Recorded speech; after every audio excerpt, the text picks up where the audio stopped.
राज्यसभा चुनाव का ऐलान, बिहार की 5 सीटों पर सियासी गणित तेज, कौन जाएगा उच्च सदन। भारत निर्वाचन आयोग ने राज्यसभा की 37 सीटों पर चुनाव की तारीख की घोषणा कर दी है। इसके तहत बिहार समेत 10 राज्यों में चुनाव होंगे। अधिसूचना 26 फरवरी को जारी होगी। 16 मार्च को सुबह 9 बजे से शाम 4 बजे तक मतदान होगा और उसी दिन शाम 5 बजे से मतगणना शुरू हो जाएगी। बिहार में 9 अप्रैल को 5 राज्यसभा सांसदों का कार्यकाल समाप्त हो रहा है। इनमें है अमरेंद्रधारी सिंह, प्रेमचंद्र गुप्ता, उपेंद्र कुशवाहा, रामनाथ ठाकुर और हरिवंश नारायण सिंह शामिल हैं। ऐसे में राज्य की राजनीति में जोड़ घटाव का खेल अब शुरू हो गया है। 41 विधायकों का जादुई आंकड़ा बता दें, बिहार विधानसभा में कुल 243 सदस्य हैं। राज्यसभा की 5 सीटों के लिए चुनाव होना है।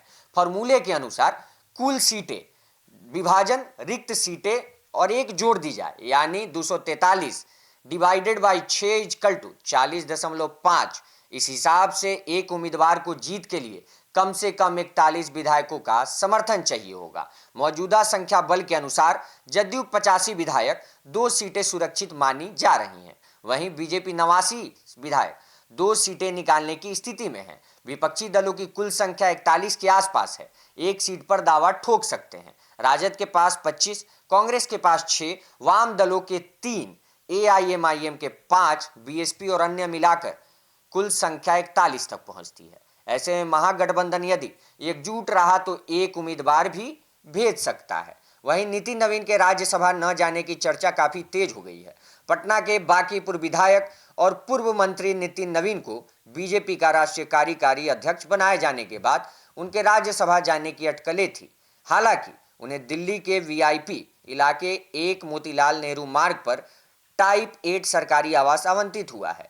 डायरेक्टरेट ऑफ स्टेट के नियमों के अनुसार किसी राष्ट्रीय पार्टी के अध्यक्ष को यदि वह सांसद या केंद्रीय मंत्री नहीं है तो यह आवास दिया जाता है। नितिन नवीन फिलहाल विधायक हैं और अप्रैल में बंगले में शिफ्ट होंगे। ऐसे में राजनीतिक संकेत मिल रहे हैं कि वे इस बार राज्यसभा नहीं जाएंगे। हालांकि पार्टी ने इस पर आधिकारिक तौर पर कुछ स्पष्ट नहीं किया है। पवन सिंह का बढ़ सकता है कद। आपको बता दें, लोकसभा चुनाव 2024 के दौरान पवन सिंह और बीजेपी के रिश्तों में खटास की चर्चा थी, लेकिन बाद में वे पार्टी के लिए सक्रिय प्रचार करते दिखे। वरिष्ठ बीजेपी नेता मनोज तिवारी ने भी संकेत दिया था कि पवन सिंह के लिए सब कुछ तय है। ऐसे में कयास लगाए जा रहे हैं कि पार्टी उन्हें राज्यसभा या संगठन में कोई बड़ा पद देकर संतुलन साध सकती है। हालांकि इस पर भी अभी तक कोई आधिकारिक घोषणा नहीं हुई है। वहीं हरिवंश और रामनाथ ठाकुर पर संशय जताया जा रहा है। जदयू के जिन 2 नेताओं का कार्यकाल समाप्त हो रहा है उनमें राज्यसभा के उपसभापति हरिवंश नारायण सिंह और केंद्रीय मंत्री रामनाथ ठाकुर शामिल हैं। दोनों मुख्यमंत्री नीतीश कुमार के करीबी माने जाते हैं। जदयू आमतौर पर किसी नेता को 2 से अधिक बार राज्यसभा नहीं भेजती है, लेकिन हरिवंश के उच्च पद और निकटता को देखते हुए उन्हें रिपीट किए जाने की चर्चा है। अंतिम फैसला पार्टी नेतृत्व को ही लेना है। उपेंद्र कुशवाहा की राजनीतिक स्थिति अगर देखें तो लोकसभा चुनाव में हार के बाद उपेंद्र कुशवाहा को राज्यसभा भेजा गया था। अब चर्चा है कि विधानसभा चुनाव के बाद उनके बेटे को मंत्री बनाए जाने के चलते पार्टी परिवारवाद के आरोपों से बचना चाहेगी। माना जा रहा है कि कुशवाहा अप्रैल के बाद किसी सदन के सदस्य नहीं भी हो सकेंगे। हालांकि उनके भविष्य को लेकर अभी तस्वीर साफ नहीं है। वहीं 2030 तक बदल सकता है समीकरण। जी हां, राजनीतिक विश्लेषकों का मानना है कि अगर मौजूदा संख्या बल कायम रहा तो 2030 तक बिहार से राज्यसभा में महागठबंधन का प्रभाव काफी कम हो सकता है।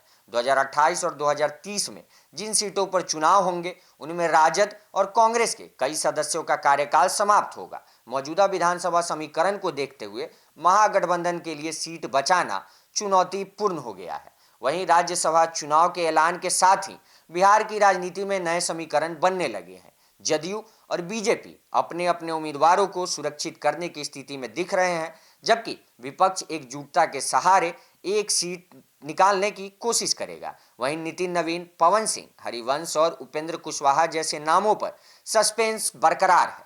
आने वाले दिनों में उम्मीदवारों की घोषणा के साथ तस्वीर और साफ होगी, फिर हम आपसे विगतभर साझा करेंगे।